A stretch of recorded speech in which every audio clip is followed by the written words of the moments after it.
Hola a todos y bienvenidos a Emergency Room Podcast. En este espacio nos sumergiremos en el mundo de la sepsis y el choque séptico, dos de las emergencias médicas más desafiantes y prevalentes a nivel global.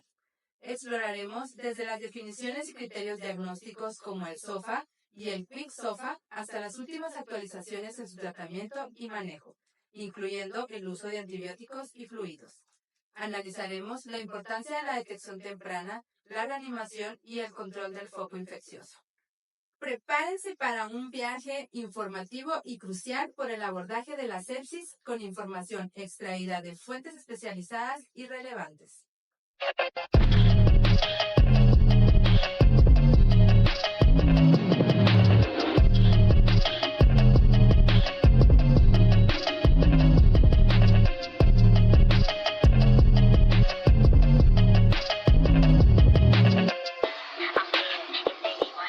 La sepsis se reconoce como un síndrome de disfunción orgánica aguda debido a una respuesta del huésped desregulada a la infección. Esta definición enfatiza que la sepsis es una condición que pone en peligro la vida, debido a la disfunción de órganos causada por una respuesta inmunitaria anormal a la infección. La definición actual de sepsis ha dejado de lado el concepto de SIRS, síndrome de respuesta inflamatoria sistémica, por considerarse poco útil y poco específico. A pesar de este avance en la definición, no se cuenta con una prueba diagnóstica precisa para confirmar la presencia de una respuesta desregulada del huésped, y existe una limitada capacidad para confirmar o caracterizar la infección en tiempo real. Según las definiciones del consenso Sepsis 3, la sepsis se define como una disfunción orgánica potencialmente mortal causada por una respuesta desregulada del huésped a la infección. Esta definición enfatiza que la sepsis no es simplemente una respuesta inflamatoria a la infección, sino una respuesta disfuncional que provoca daño en los órganos. El choque séptico se define como un subconjunto de la sepsis en el cual las anomalías circulatorias, celulares y metabólicas subyacentes son lo suficientemente profundas como para aumentar sustancialmente la mortalidad. Clínicamente, el choque séptico se caracteriza por hipotensión, que requiere vasopresores para mantener una presión arterial media de 65 milímetros de mercurio o más, a pesar de una reanimación adecuada con líquidos.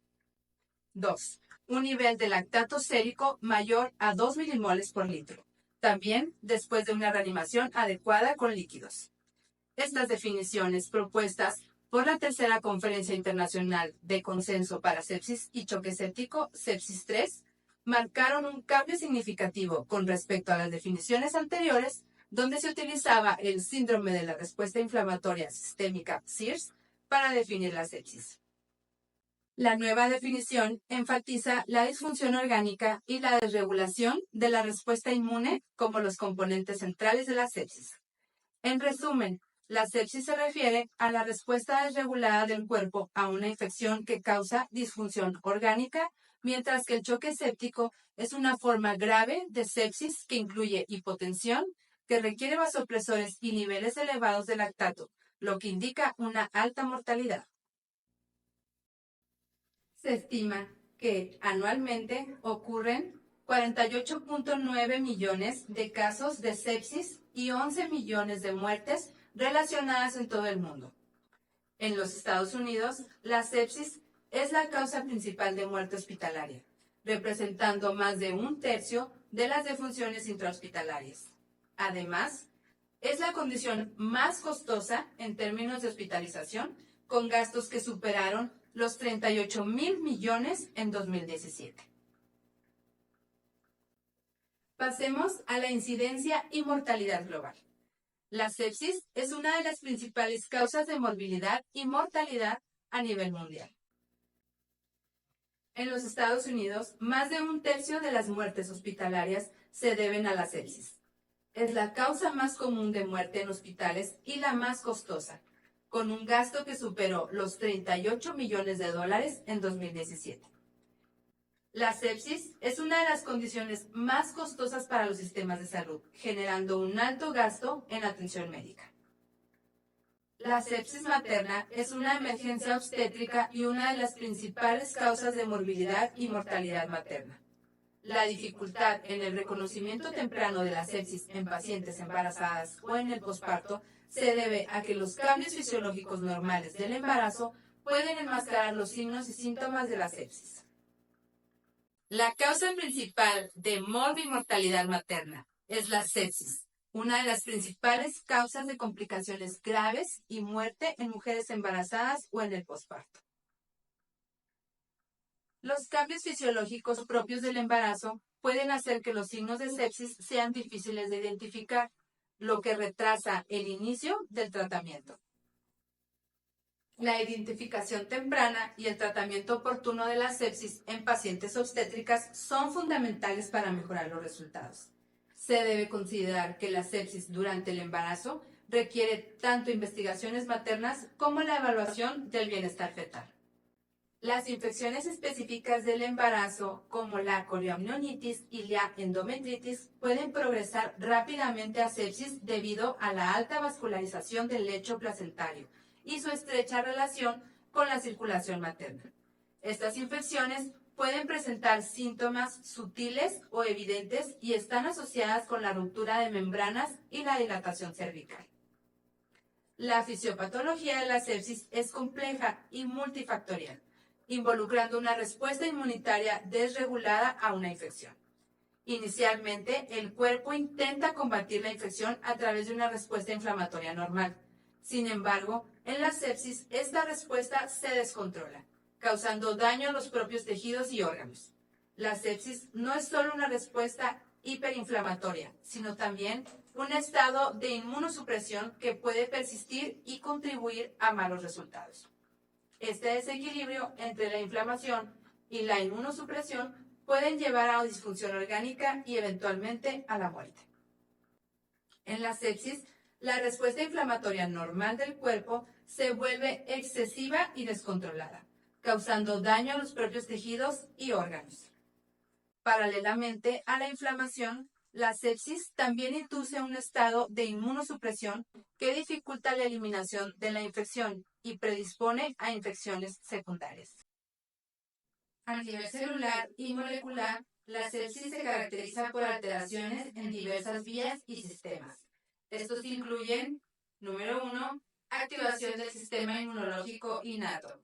Los patógenos son reconocidos por receptores del sistema inmunitario innato, como los receptores tipo TOL, lo que se desencadena la liberación de mediadores inflamatorios como citocinas y quimiocinas. Número 2, disfunción de células inmunitarias. La sepsis altera la función de células inmunitarias clave, como neutrófilos, linfocitos y monocitos, lo que contribuye a la inflamación y la inmunosupresión. Número 3, la disfunción endotelial.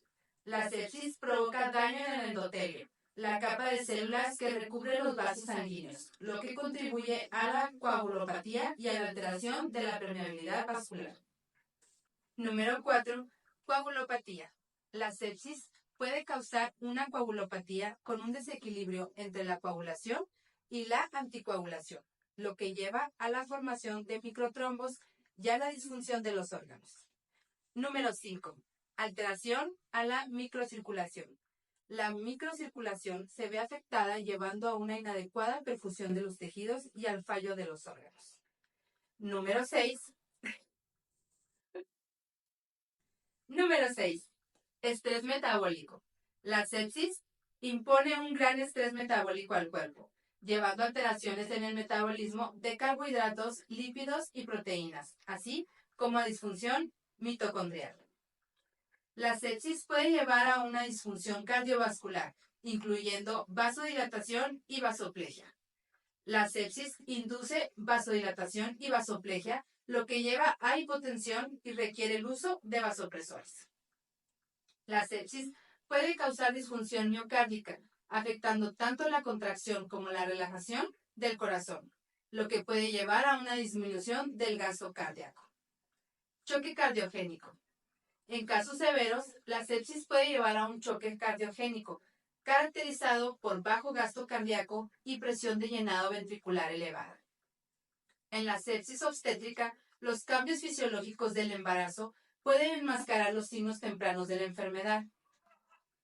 Infecciones específicas del embarazo, como la corioamnionitis y la endometritis, pueden progresar rápidamente a sepsis debido a la alta vascularización del útero y la placenta. El diagnóstico y tratamiento tempranos son cruciales para reducir la morbilidad y mortalidad maternas. La fórmula general para calcular la presión arterial media es presión arterial diastólica más 1/3 de la presión arterial sistólica menos la presión arterial diastólica. En la fórmula representa la presión arterial diastólica, que es la presión en las arterias cuando el corazón se relaja entre latidos. Presión arterial sistólica representa la presión arterial, que es en las arterias cuando el corazón se contrae y bombea sangre. La presión arterial media se puede calcular utilizando mediciones de presión arterial obtenidas mediante métodos invasivos, por ejemplo, catéter intraarterial, o no invasivos, por ejemplo, brazalete de presión arterial. La presión arterial media es importante porque representa la presión promedio durante un ciclo cardíaco completo y se considera un indicador más preciso de la perfusión de órganos que solo la presión arterial sistólica o diastólica. Se ha establecido que una presión arterial media de 65 o mayor se asocia con menor morbilidad y mortalidad en pacientes con sepsis, incluyendo pacientes obstétricas, por lo que mantener una presión arterial media igual o superior a 65 es un objetivo importante en el manejo de la sepsis. Es importante notar que la presión arterial sistólica menor a 100 también se asocia con hipoperfusión y se utiliza en el sistema de puntuación Quick-SOFA. El lactato es una molécula producida por el cuerpo, principalmente a partir del metabolismo de la glucosa, cuando hay insuficiente oxígeno disponible para las células. En condiciones normales, el lactato se produce en pequeñas cantidades y se elimina rápidamente por el hígado. Sin embargo, en situaciones de estrés fisiológico como la sepsis, la producción de lactato aumenta considerablemente debido a la hipoxia tisular. En la sepsis, la elevación del lactato se debe principalmente a dos mecanismos principales. La hipoperfusión tisular. La sepsis puede provocar una disminución en el flujo sanguíneo a los tejidos, hipoperfusión, lo que limita el aporte de oxígeno. Cuando las células no reciben suficiente oxígeno, cambian a un metabolismo anaeróbico, un proceso que genera lactato como subproducto.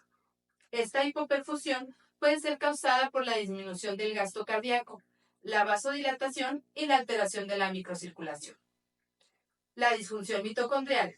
La sepsis puede afectar la función de las mitocondrias, las estructuras celulares encargadas de la producción de energía. Esta disfunción mitocondrial impide que las células utilicen el oxígeno de manera eficiente, lo que también lleva a un aumento en la producción de lactato. Además, en la sepsis, la producción de lactato puede verse agravada por una respuesta inflamatoria desregulada que afecta el metabolismo celular.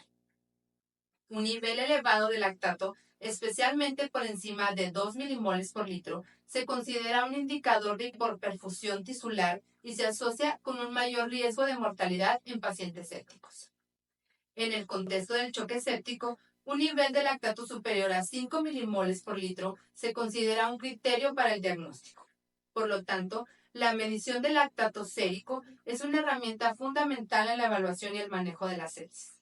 Los niveles de lactato se deben controlar cada 6 horas hasta que se normalice. El metabolismo anaerobio, también conocido como glucólisis anaeróbica, es una vía metabólica que permite a las células generar energía en forma de adenositrisfosfato, ATP, en ausencia de oxígeno. A diferencia del metabolismo aerobio, que utiliza oxígeno para producir grandes cantidades de ATP. El metabolismo anaerobio es menos eficiente y produce una cantidad menor de ATP. A nivel bioquímico, la glucólisis anaeróbica se puede resumir en los siguientes pasos clave. Número 1. Glucólisis. La glucosa, un azúcar simple, se descompone en una serie de reacciones enzimáticas en el citoplasma celular. En esta etapa, la glucosa se convierte en 2 moléculas de piruvato, generando 2 moléculas de ATP y 2 de NADH, una coenzima que transporta electrones. La NADH es una coenzima vital en el metabolismo celular. involucrada en las reacciones de transferencia de electrones que son fundamentales para la producción de energía. Aquí hay algunos puntos clave sobre la NADH. Función principal. Actúa como un transportador de electrones en las vías metabólicas. Durante las reacciones de oxidación de moléculas como la glucosa, el NAD+, la fórmula oxidada de NADH, acepta electrones y se reduce a NADH. Este luego transporta estos electrones a la cadena de transporte de electrones en la mitocondria para producir ATP, adenosín trisfosfato, la principal fuente de energía celular. El NADH se genera en varias vías metabólicas, incluyendo la glucólisis, el ciclo de Krebs, también conocido como ciclo del ácido cítrico, y la beta-oxidación de ácidos grasos. Número 2. Reducción del piruvato a lactato. En condiciones aerobias, el piruvato entra en las mitocondrias y se utiliza en el ciclo de Krebs para una mayor producción de energía. Sin embargo, en ausencia de oxígeno, el piruvato no puede entrar en las mitocondrias y en su lugar es reducido a lactato por la enzima lactato deshidrogenasa, LDH. Ecuación general de la glucólisis anaeróbica. Una molécula de glucosa más 2 de ADP más 2 de piruvato dan como resultado 2 de lactato y solo 2 de ATP más 2 de agua. El metabolismo anaerobio genera solo 2 moléculas de ATP por molécula de glucosa, en comparación con las aproximadamente 36 moléculas de ATP producidas por el metabolismo aerobio. La conversión de piruvato en lactato es necesaria para regenerar el NAD+ y permitir que la glucólisis continúe, pero la acumulación de lactato puede causar acidosis láctica. Debido a la baja producción de ATP y la producción de lactato, el metabolismo anaerobio es una vía metabólica menos eficiente para la producción de energía a largo plazo. El metabolismo anaerobio se activa en situaciones de falta de oxígeno, hipoxia, como respuesta adaptativa para mantener la producción de energía celular a corto plazo. En el contexto de la sepsis, la hipoperfusión tisular y la disfunción mitocondrial llevan a una activación del metabolismo anaerobio en las células. Esto resulta en una elevada producción de lactato como un indicador de la falta de oxígeno en los tejidos y de la necesidad de la célula de obtener energía a través de la glucólisis anaeróbica. La acumulación de lactato en la sangre se convierte en un marcador importante de la gravedad de la sepsis y del riesgo de mortalidad. El shock vasopléjico se caracteriza por una vasodilatación patológica que lleva a una hipotensión sostenida y a una mayor necesidad de vasopresores. A diferencia de otros tipos de shock, donde el problema principal puede ser la disminución del gasto cardíaco o la pérdida de volumen, el shock vasopléjico, el problema central es la distribución anormal del flujo sanguíneo debido a la vasodilatación. Los mecanismos fisiopatológicos claves son vasodilatación. El principal mecanismo es la vasodilatación excesiva, causada por el aumento de producción de vasodilatadores endógenos, siendo el óxido nítrico el más importante. La inflamación lleva a una sobreproducción de óxido nítrico por la enzima inducible óxido nítrico sintasa. El óxido nítrico activa guanilato ciclasa, lo que a su vez activa proteína quinasas, llevando a la relajación del músculo liso vascular por un aumento en la reabsorción de calcio hacia el retículo sarcoplásmico. Además, el óxido nítrico activa los canales de potasio sensibles a ATP, causando hiperpolarización de las membranas celulares e impidiendo la contracción muscular. Hasta ahora hemos visto la definición, la epidemiología y parte de la fisiopatología de la sepsis. En el siguiente video hablaremos sobre la presentación clínica, el diagnóstico, incluidos los biomarcadores, y si el tiempo nos alcanza, también hablaremos sobre el tratamiento. Yo me despido, pero antes no olviden darle like a este video, activar la campanita y suscríbanse a nuestro canal para más entregas. Nos vemos pronto.